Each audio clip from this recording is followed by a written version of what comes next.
వాళ్ళ రాష్ట్రంలో దేశంలో ఉన్న పరిస్థితులు మీకు తెలుసు. దేశంలో 10 ఏళ్ల కిందట మోడీ గారు వచ్చినారు. ఇక మోడీ గారు చెప్పిన మాటలు, మోడీ గారు ఇచ్చిన హామీలు అవన్నీ మీకు తెలుసు. ఎన్నెన్ని ముఖ్యంగా విద్యావంతులకు సంబంధించి ఎన్ని మాటలు చెప్పినో మీకు యాదికుండాలి. సంవత్సరానికి 2 కోట్ల ఉద్యోగాలు ఇస్తా అన్నారు. 10 ఏళ్లలో 20 కోట్ల ఉద్యోగాలు దేశానికి వచ్చి ఉండాలి. మేక్ ఇన్ ఇండియా అన్నారు, డిజిటల్ ఇండియా అన్నారు, స్టార్టప్ ఇండియా అన్నారు, స్టాండప్ ఇండియా అన్నారు. స్టాండప్ ఇండియానే కాదు, విదేశాల నుంచి అమెరికా వాళ్ళే వచ్చి భారతదేశం ముందు మన పౌరసత్వం కోసం, మన దేశం వీసా కోసం లైన్లు కట్టే పరిస్థితి తీసుకొస్తా, నన్ను ప్రధానమంత్రి చేయమన్నారు. ఇంకా చాలా చెప్పారు. రైతుల ఆదాయం డబల్ చేస్తా 2022 సంవత్సరం కల్లా అన్నారు. బుల్లెట్ రైళ్లు ఉరికిస్తా అన్నారు. అట్లా చాలా ఉన్నాయి చెప్పిన మాటలు. కానీ 10 ఏళ్లలో జరిగింది ఏంది నిజంగా అని ఆలోచిస్తే జరిగింది పెద్దగా ఏం లేదు. ముఖ్యంగా ఈ దేశంలోని సామాన్యులకు ఒరిగింది ఏమీ లేదు. రైతు బిడ్డలు మీరందరూ కూడా తమ్ముడు రాకేష్ రెడ్డి గారు చెప్పినట్టు నాకు తెలిసి బహుశా ఈ హాల్లో కూర్చున్న వాళ్ళలో 95-99% రైతు బిడ్డలే అయి ఉంటారు, లేదా రైతు కుటుంబం నుంచి వచ్చిన వాళ్ళే అయి ఉంటారు. మీరు దయచేసి ఒక మాట ఆలోచించమని చెప్పి నేను కోరుతా ఉన్నాను. రైతుల ఆదాయం డబల్ చేస్తానని చెప్పిన నరేంద్ర మోడీ గారు నిజంగా ఈ దేశంలో ఎక్కడన్నా ఒక్క రైతు ఆదాయం అయినా డబల్ అయిందా? దయచేసి మీరు గుండె మీద చేసుకొని ఆలోచించి చెప్పండి అని నేను కోరుతా ఉన్నాను. మాట్లాడితే ఎందుకు ఓటేయాలయ్యా నీకు మోడీ గారు మీ క్యాండిడేట్లకు అంటే వాళ్ళు చెప్పేది ఒకటే, నువ్వు ప్రశ్నిస్తే మా కాజీపేట కోచ్ ఫ్యాక్టరీ ఏమైంది, బయ్యార ముక్కు కర్మాగారం ఏమైంది, ఎందుకు తెలంగాణకు విద్యా సంస్థలు ఇయ్యరు అని అడిగితే సమాధానం రాదు. కానీ ఒకటే ఒకటి వాళ్ళు చెప్పేది, మేము గుడి కట్టినాం కాబట్టి మాకు ఓటేయండి. ఇది తప్ప ఇంకో సమాధానం లేదు, ఇంకొక సమాధానం రాదు. మరి గుడి మనం కూడా కట్టినాం, ఎక్కడో కాదు, మీ భువనగిరి పక్కనే బ్రహ్మాండంగా యాదాద్రి ఆలయాన్ని అపురూపంగా 1000 ఏళ్ల పాటు నిలిచిపోయే విధంగా నిర్మించిన నాయకుడు మన నాయకుడు కేసీఆర్ గారు. గుడి కట్టడమే ప్రాతిపదిక అయితే, గుడి కట్టడమే ఓటేయడానికి ప్రాతిపదిక అయితే యాదాద్రి కట్టింది కేసీఆర్ గారు. కానీ యాదాద్రి మాత్రమే కాదు, కేసీఆర్ గారు ఆధునిక దేవాలయాలు కూడా కట్టింది. మోడర్న్ టెంపుల్స్ ఆఫ్ డెమోక్రసీ అంటాం. మన కాళేశ్వరం లాంటి ప్రాజెక్ట్, మన పాలమూరు రంగారెడ్డి ఎత్తిపోతల పథకం లాంటి ప్రాజెక్ట్ కట్టడంతో పాటు అందులో కట్టిన ప్రతి రిజర్వాయర్కు కూడా దేవుడి పేరు పెట్టిండు కేసీఆర్ గారు. బ్యారేజీలు కడితే Lakshmi barrage, Saraswati barrage, Parvati barrage. రిజర్వాయర్లు కడితే మల్లన్న పేరు మీద మల్లన్న సాగర్, పోచమ్మ పేరు మీద కొండ పోచమ్మ సాగర్, రంగనాయక స్వామి పేరు మీద రంగనాయక సాగరు, ఇంకొద్ది కిందికి పోతే రాజరాజేశ్వర సాగరు, అన్నపూర్ణ. ఇట్లా దేవుళ్ల పేర్ల మీదనే, మానవ మాతృల పేర్లు పెట్టలేదు, అతిశయానికి పోలేదు, దేవుళ్ల పేర్ల మీదనే రిజర్వాయర్ కట్టిండు. ఇటు యాదాద్రి దేవాలయం కట్టిండు, అటు ఆధునిక దేవాలయాలు కట్టిండు. కేసీఆర్ గారు గత 9.5 ఏళ్లలో చేసిన పని ఇవాళ ఒక్కొక్కటిగా దాని విలువ మన సోదరులకు కూడా అర్థమవుతా ఉంది. వాస్తవంగా జరిగింది ఏంటి అంటే, మా శేఖరన్న ఎందుకు ఓడిపోయిండో నేను అడిగినా. శేఖరన్న కాదు, ఇవాళ రాష్ట్ర వ్యాప్తంగా మీరు చూసినట్టయితే బీఆర్ఎస్ పార్టీ ఓడిపోవడానికి నిజానికి పెద్ద కారణాలు లేవు. వాస్తవంగా జరిగింది ఏంటి అంటే, పని అద్భుతంగా చేసినాం. మీరు ఒక్కసారి నెమరేసుకోండి.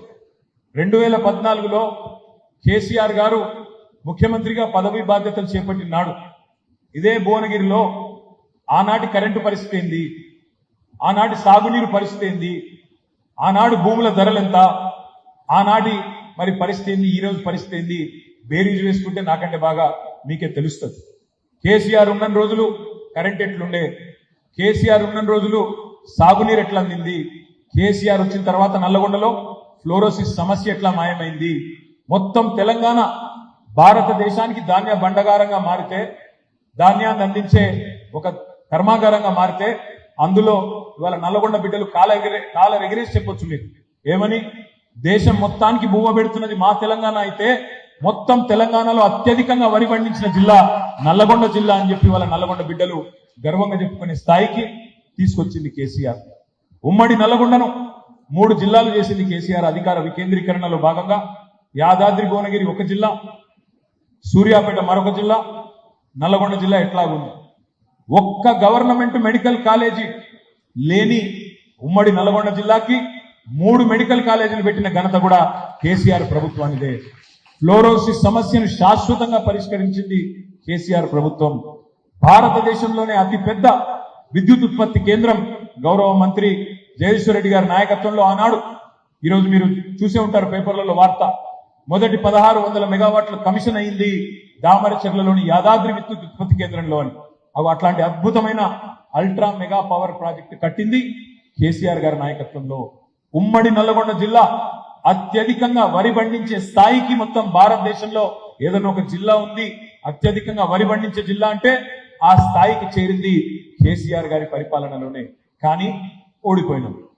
12 సీట్లుంటే 11 సీట్లు ఓడిపోయాను. మీరు అడగొచ్చు, మరి అన్న మీరు అన్ని పనులు చేసింటే ఎందుకు ఓడిపోయిందో అని. ఎందుకు ఓడిపోయినామో కూడా మీతో వివరంగా పంచుకోవాల్సిన బాధ్యత మా మీద ఉంది. 2 కారణాలు. ఒకటి, చేసిన పని మేము సరిగ్గా చెప్పుకోలేదు.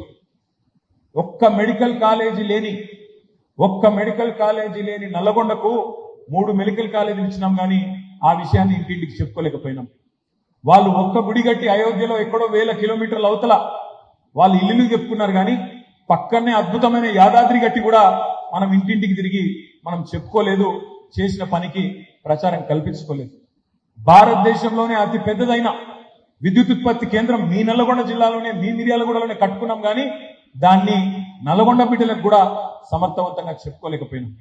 ఈ రెండో కారణం, కొన్ని వర్గాలను తెలుసో తెలియకనో దూరం చేసుకున్నాం.